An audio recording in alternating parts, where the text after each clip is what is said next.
இந்த வீடியோவில் பார்த்தீங்கன்னா எப்படி ஒரு ஸ்டாக்கை பை பண்ணுறதுன்னு சொல்லி தான் பார்க்க போகிறோம். பார்த்தீங்கன்னா நான் வந்து அதானி க்ரீன் எனர்ஜியை செலக்ட் பண்ணிக்கிறேன். அதுதான் நான் என்னோடய வாட்ச் லிஸ்ட்டில் வச்சுருக்கேன்.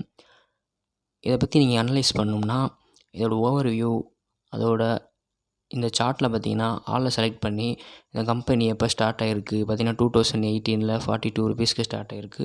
இப்போ பார்த்தீங்கன்னா கிட்டத்தட்ட 1828 கிட்ட வந்துருச்சு. இப்போ நான் எப்படி வாங்குறது சொல்லி காட்டுறேன். இது என்எஸ்சியில் வச்சு வாங்கிக்கோங்க, அது நேஷ்னல். இது பிஎஸ்சி அப்படின்னா அது பாம்பே ஸ்டாக். இதில் என்எஸ்சியில் வச்சு நீங்கள் ப்ரைஸ் லிமிட் கொடுத்துட்டிங்கன்னா நீங்களாம் லிமிட் செட் பண்ணுறதுக்கு. இதுக்கு வந்து ப்ரைஸ் லிமிட் நானாக செட் பண்ணி வாங்குகிறேன். அதில் இருக்கிற லிமிட்டே நான் செட் பண்ணுறேன். இப்போ பார்த்தீங்கன்னா எக்ஸ்ட்ரா ₹3 காட்டியிருக்கு. அது லிமிட் நம்மளாக செட் பண்ணுறதுனால அந்த லிமிட் வந்தோடனையும் பை ஆயிரும். இப்போ பார்த்தீங்கன்னா ஸ்டாக் மார்க்கெட் க்ளோஸில் இருக்கனால அது அப்படியே இருக்குது.